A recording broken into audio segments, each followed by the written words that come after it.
அவர்கள் யாரு கிறிஸ்துவை விசுவாசிக்கிறார்களோ அவர்கள் அவரை நோக்கி பார்த்தார்கள். நோக்கி பார்த்தவருடைய முகம் பிரகாசம் அடைஞ்சான். நாம் வெட்கப்பட்டே போகிறது. யாரை நோக்கி பார்த்தாங்க? சிலுவையிலே எனக்காக அடிக்கப்பட்ட கிறிஸ்து. ஏன் நான் கிறிஸ்துவை நல்லவர் என்று சொல்றேன்? நான் பாவியாகிய நான், என்னுடைய அக்கிரமங்கள் அநியாயங்கள், நான் செய்யாத பாவம் இல்லை. நான் பொய் சொல்லி அடுத்தவன் மேல பொறாமை, அடுத்தவன் மேல குத்தம் சொல்றது, அடுத்தவன் மேல வஞ்சனை, அகங்காரம், கோபம், இது எல்லாம் இருந்துச்சு. இதெல்லாம் நான் செய்த பாவம். ஆனா அந்த பாவத்தின் சம்பளம் மரணம். எத்தனை பொய் சொல்லியிருப்பேன், எத்தனை வேண்டாததை செய்திருப்பேன், எத்தனை மேல எனக்கு கோபம், எத்தனை மேல எனக்கு அகங்காரம், யாரெல்லாம் பொறாமை. அவன் நல்லா இருக்கானே, அவன் பெரிய வீட்டுல இருக்கானே, எனக்கு சின்ன வீடா இருக்குது, எனக்கு கார் இல்லையே, அது இல்லையே, இது இல்லையே, எனக்கு வேலை இல்லையே, எனக்கு படிப்பு வர மாட்டேங்க, என்னுடைய அங்கலாய்ப்புகள் எல்லாம் பாவம். எழுதி வச்சிருக்கிறான்.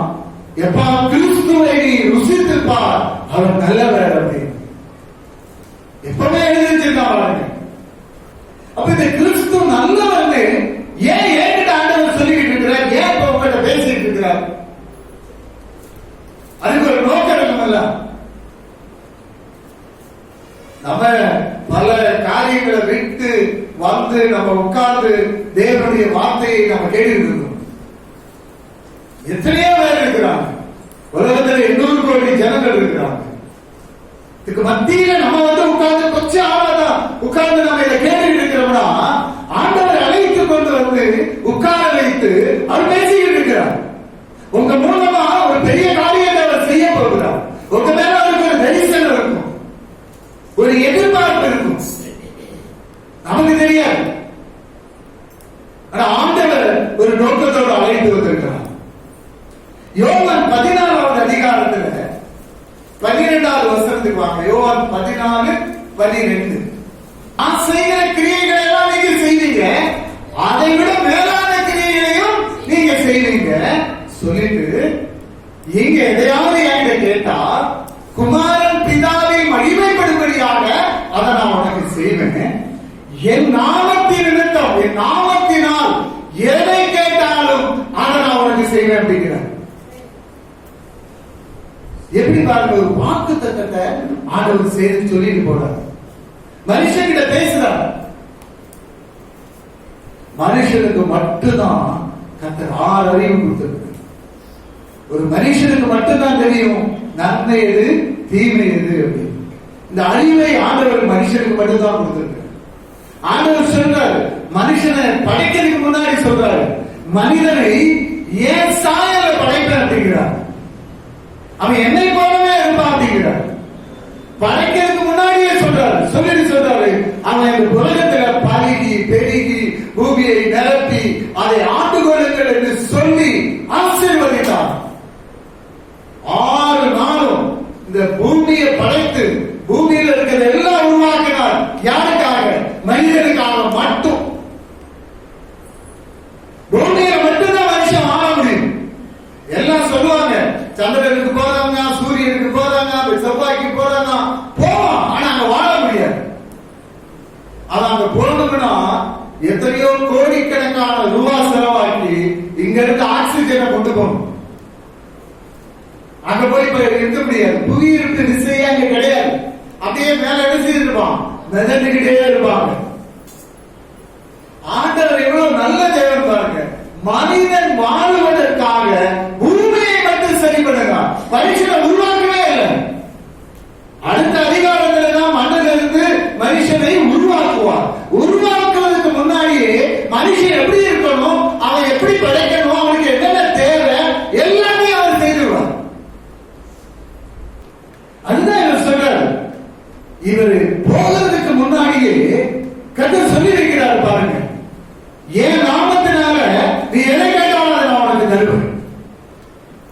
எப்ப தருவார்னா, நீ யாரை நோக்கி பார்க்கிறாய். அவர்கள் அவரை நோக்கி பார்த்து பிரகாசம் அடைந்தார்கள். அவர்கள் முகங்கள் வெட்கமடையவில்லை. பிரகாசம் அடைவான், முகம் வைக்கப்படாது. கர்த்தர் உனக்குள்ள வந்துட்டான்னா உனக்குள்ள இருக்க இருள் வெளியே போயிடும். ஆனா நம்ம ஆண்டவர் வீட்டுக்குள்ள வந்துட்டாருன்னா, அவர் வீட்டுக்குள்ள இருந்தாருன்னா வெளிச்சம் வந்துடும். வெளிச்சம் வந்துருச்சுன்னா இருளுக்காக இடமே கிடையாது. பிசாசு தானா ஓடி போயிடுவான். தானா ஓடி போயிடும்.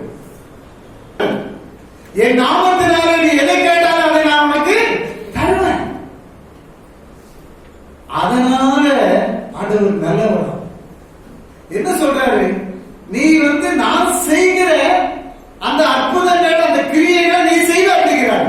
ஆண்டவர் என்ன செய்துகிட்டு இருந்தாரு? உலகத்தில் இருக்கும் போது நன்மை செய்கிறவராய் சுற்றி திரிந்தார்.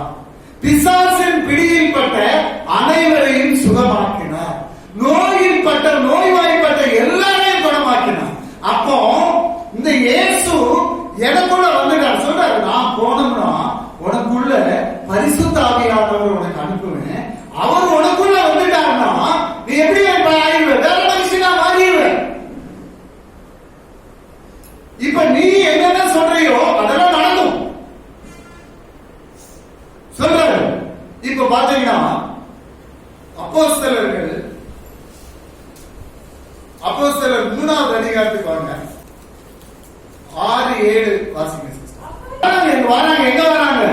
ஜெப ஆலயத்துக்கு வராங்க. 9ஆம் மணி வேலையில, ஜெப வேலையில, ஜெப ஆலயத்துல ஜெபிக்கிறதுக்காக வராங்க.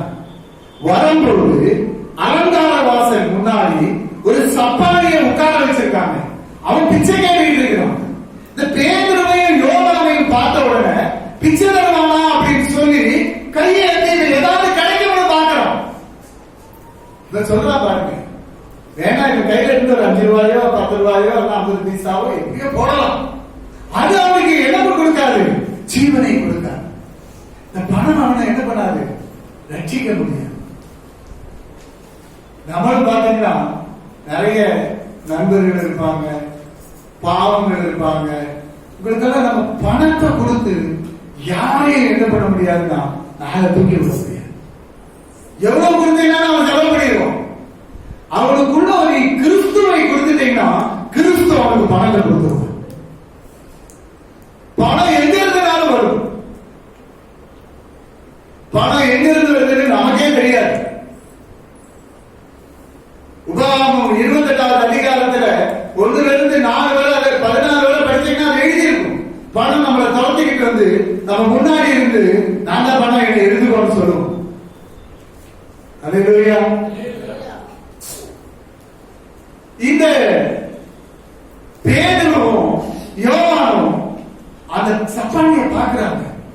பார்த்தீங்கன்னா இவங்கிட்ட இருக்கக்கூடிய அந்த நீரூற்று, இவனுக்குள்ள இருக்கக்கூடிய அந்த பரிசுத்த ஆவியானவர், இவனுக்குள்ள இருக்கிற அந்த கிறிஸ்து சொல்றான், ஒன்னும் வெளியே என்கிட்ட இல்லப்பா, ஒருவேளை என்கிட்ட இருந்து நான் தந்தா கூட அது உனக்கு பிரயோஜனப்படாது.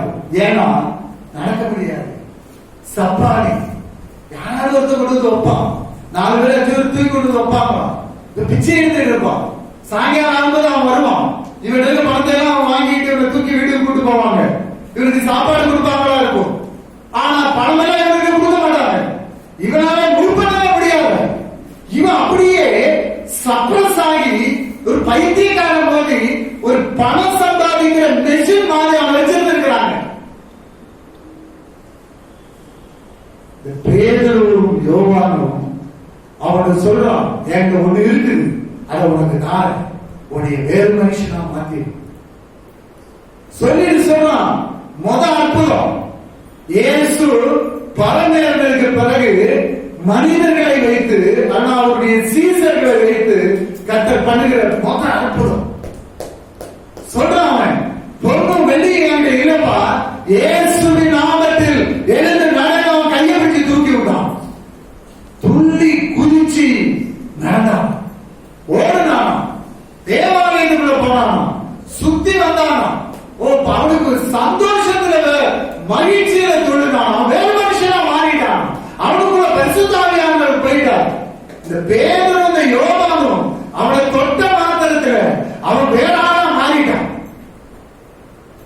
இப்ப பாத்தீங்கன்னா அங்க ரட்சிக்கப்படுவதற்கு இவன் ஒரு சாட்சியா இருந்தான்.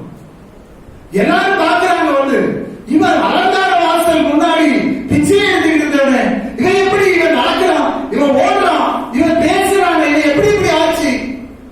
பேதுரு சொல்றான், நீங்க கொலை செய்த ஜீவாதிபதியை கொலை செய்தீர்கள், ஆனால் அவரை பிதாவாகிய தேவன் 3வது நாளே உயிரோடு எழுப்பினார். அதற்கு நாங்கள் சாட்சியா இருக்கிறோம். அவருடைய நாமமே அல்லாமல் வேறொரு நாமம் அல்ல, அவருடைய நாமத்தினாலே சுகமானார், எழுந்து நடக்கலாம் அப்படின்னாங்க. ஜனங்கள் ரட்சிக்க ஆரம்பிச்சுட்டாங்க. ரட்சிக்கப்படுவதற்கு நாங்க என்ன செய்யணும் சகோதரரே? நீங்க உங்களை தாழ்த்தி உங்க பாவத்தை அறிக்கையிட்டு இந்த கிறிஸ்துவை சொந்த ரட்சகராக ஏற்றுக்கொண்டு ஞானஸ்தானம் பெற்றுட்டீங்கன்னா ரட்சிக்கப்படுவீர்கள், சீசராகிடுவீங்க, பரலோகத்துக்கு வந்துடலாம்.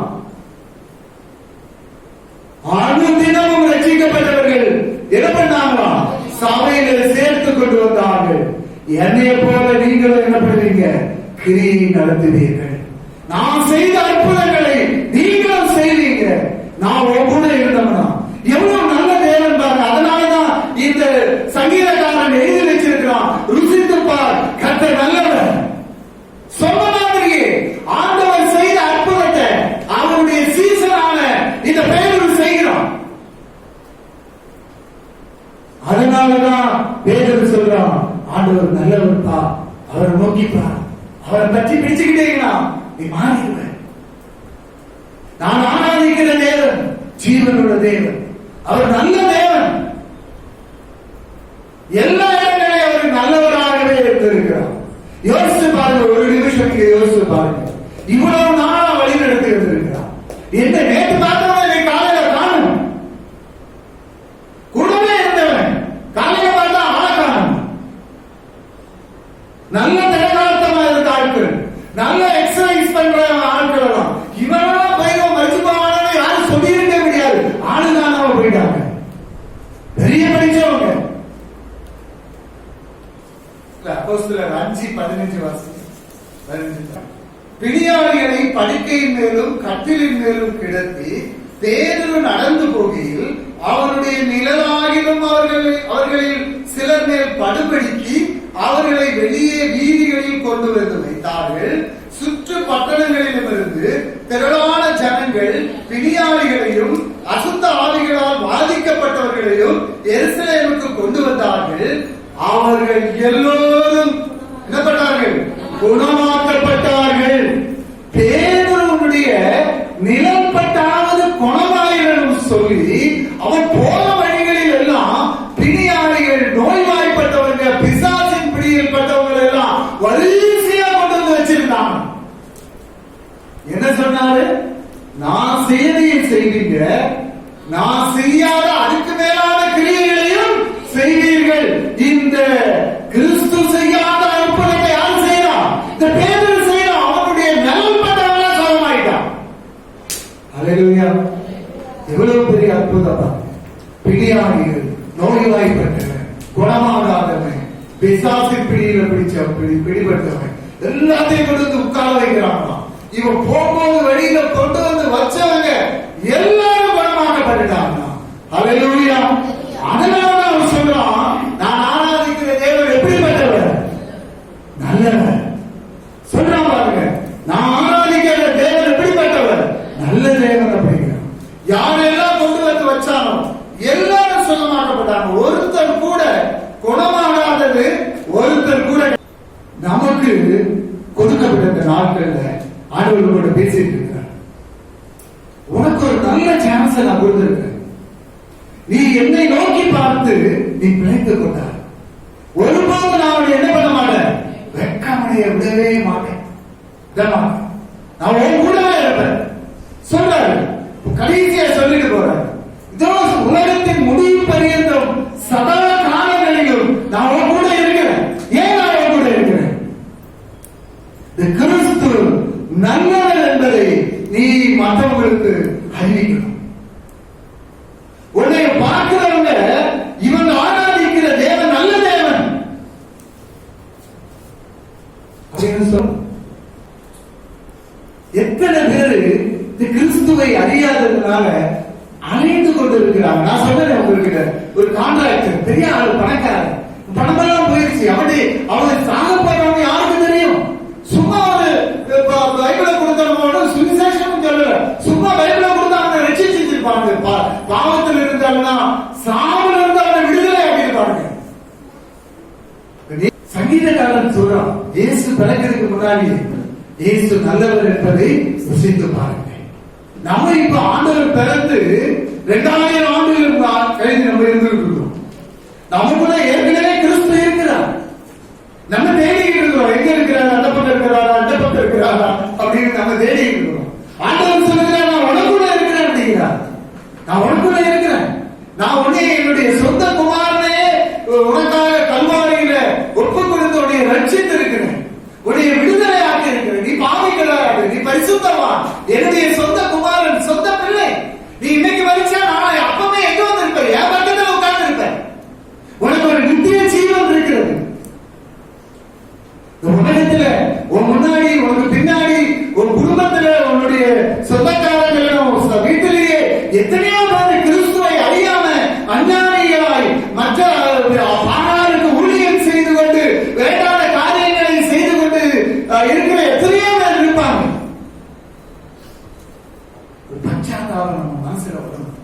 ஆண்டவரே, சொந்தக்காரன், மச்சனை, மாப்பிள்ளை இப்படி இருக்கிறானே, ஆண்டவரே குடிகாரனா இருக்கிறான், ஆராதனைக்காரனா இருக்கிறான், வேசித்தனம் பண்ணுகிறவனா இருக்கிறான், அவன் ரட்சிக்கப்படணுமே ஆண்டவரே. நான் பரலோகத்துக்கு போகும்போது இவனும் பரலோகத்துக்கு வரணுமே ஆண்டவரே. எனக்கு ஒரு என்னுடைய இருதயத்துல ஒரு வாஞ்சை வரணும், எனக்கு ஒரு பச்சாத்தாபம் இருக்கணும். இப்படி அழிச்சுக்கிட்டு இருக்கிறானே ஆண்டவரே, இவன் மரிச்சா நரகத்துக்கு போவான் ஆண்டவரே, நரகத்துல போய் என்னைய பார்த்து கேட்பானே ஆண்டவரே, அவனை எப்படியாவது அவனை ரட்சிக்க ஆண்டவரே, அவனுக்கு இந்த சுவிசேஷம் போய் சேரணும் ஆண்டவரே, இயேசு நல்லவர் என்பதை அவன் அறிந்து கொள்ளணும் ஆண்டவரே. என் மூலமாக அற்புதத்தை செய்யுங்க ஆண்டவரே. என் பலவீனத்திலிருந்து என்னை விடுதலை ஆக்கி இந்த ஜனங்க மத்தியில் என்னை சாட்சியா நிறுத்துங்க ஆண்டவரே. என் கஷ்டத்திலிருந்து, என்னுடைய பலவீனத்திலிருந்து, என்னுடைய நோயிலிருந்து, அதனால் என்னுடைய பண கஷ்டத்திலிருந்து என்னை விடுதலை ஆக்கி ஆண்டவரே, இந்த ஜனத்துக்கு மத்தியில, இந்த சமுதாயத்துக்கு மத்தியில என்னை ஒரு சாட்சியா நிறுத்துங்க ஆண்டவரே. எனக்கு உமக்கு ஒரு கையா என்னை எடுத்து பயன்படுத்துங்க ஆண்டவரே. யாருக்கும் பிரோஜனம் இல்லாம நான் மறிச்சு ஆண்டவரே, பிரோஜனம் இல்லாம போயிடக்கூடாது ஆண்டவரே. என்னை உபயோகப்படுத்துங்க ஆண்டவரே, என் பிள்ளைகளை உபயோகப்படுத்துங்க ஆண்டவரே. 70 வருஷம் 80 வருஷம் இருந்தேன், யாருக்கும் பிரோஜனம் இல்லை, என் மூலமா யாருக்கும் நன்மை இல்லை. நான் ஒருத்தருக்காக நன்மை செய்ததா எனக்கு அறிவிலே இல்லைன்னா வேஸ்ட். அப்படி நான் போயிடக்கூடாது ஆண்டவரே. என் குடும்பத்துல நான் சமாதானமா இருக்கிறேன்னா, என் குடும்பத்துல சமாதானம் இல்லைன்னா அதுக்கு நான் காரணம் ஆண்டவரே. என்னை மன்னித்து என் குடும்பத்துக்குள்ள தேவ சமாதானத்தை கொடுக்க ஆண்டவரே. என் பிள்ளை நல்லா படிக்கல, அதுக்கு நான் தான் காரணம். என் பிள்ளைகளை சரியா நான் கவனிக்கல, என்னை மன்னித்து என் பிள்ளைகளுக்கு ஞானத்தை கொடுக்க ஆண்டவரே, அறிவை கொடுக்க ஆண்டவரே. கர்த்தருக்கு பயப்படுதலே ஞானத்தின் ஆரம்பம். ஆரம்பம் தான், அதுக்கப்புறம் நிறைய இருக்கு. அப்ப கர்த்தருக்கு பயப்படணும் அப்படிங்க ஒரு காரியத்தை நான் என் பிள்ளைகளுக்கு சொல்லிக் கொடுத்தேன். சொல்லிக் கொடுக்காம விட்டுட்டேன்னா நான் தான் அதுக்கு உத்தரவாதி. என் பிள்ளைகள் சரியில்லைன்னா நான் சரியில்லைன்னு அர்த்தம். என் குடும்பத்துல சந்தோஷம் இல்லைன்னா நான் சரியில்லைன்னு அர்த்தம். காரணம் சொல்லிக்கணும், ஆண்டவரே என் குடும்பத்துல தேவ சமாதானம், என் குடும்பத்தை நிரப்பட ஆண்டவரே. என் வீட்டுல யாரெல்லாம் எனக்கு சொந்தக்காரங்க ரட்சிக்கப்படாம இருக்கிறாங்களோ அவங்க எல்லாம் அவங்க குடும்பத்துக்காக, அவங்க வீட்டுகளுக்காக டெய்லி எழுதி வச்சு உட்கார்ந்து ஜெபிக்க ஆரம்பிக்கணும். ஆரம்பிக்கலன்னா கர்த்தர் உங்கள்கிட்ட காரணம் கேட்பார். இன்னைக்கு நான் உங்கள்ட்ட சொல்லியிருக்கேன், சொல்லலைன்னா எனக்கு தெரியலன்னு சொல்லலாம். ஆண்டவர் தெரிஞ்சுக்கிட்டே ஆண்டவர் கேட்பாரு, ஓ மச்சனை, மாமன், உன் சொந்தக்காரன் ரட்சிக்கப்படாம இப்படி இருக்கிறானே, குடிகாரனா இருக்கிறானே, புரோஜகாரனா இருக்கிறானே, சமாதானம் இல்லாம இருக்கிறானே, அவனுக்காக நீ என்னத்தை தடையை கொடுத்த? ஒரு நேரம் சாப்பிடாம உட்கார்ந்து ஜெபிக்கணும். ஆண்டவரே இந்த குடும்பத்துக்காக ஜெபிக்கிறேன், இந்த குடும்பத்தை ரட்சிக்க ஆண்டவரே. என் மூலமா என் குடும்பங்கள் எல்லாரும் ரட்சிக்கப்படணும். கர்த்தரை அறிகிற அறிவில் உடையவர்களாய் மாறணும் ஆண்டவரே. ஜெபிக்கிற மனசு உங்களுக்கு முதல்ல வரணும். உங்க தேவைகளெல்லாம் சந்திச்சிருவார். உங்க பிரச்சனைகள் இருந்தெல்லாம் விடுதலை தருவார். நல்ல வேலையை தருவார். நல்ல படிப்பை தருவார். பிள்ளைகளுக்கு நல்ல துணையை ஆண்டவர் தருவார். நான் மாறிட்டேன்னா அவர் தருவார். எல்லாம் இருக்குது. ஏன்னா எனக்குள்ளே கிறிஸ்து இருக்கிறார். எனக்குள்ள பரிசுத்த ஆவியானவர் இருக்கிறார். பரிசுத்த ஆவியானவரால் நான் முத்திரை போடப்பட்ட ஆள். இந்த பரிசுத்த ஆவியானவருக்கு நான் இடம் கொடுத்து ஜெபிக்க ஆரம்பிச்சிட்டேன்னா எதையும் ரெண்டத்தனையா ஆசீர்வதிச்சிருவார். நான் கேட்டதையும் கேட்காததையும் அவர் எனக்கு தருவார். எப்படி சாலமோனுக்கு கொடுத்தார், எனக்கும் தருவார். அல்லேலூயா.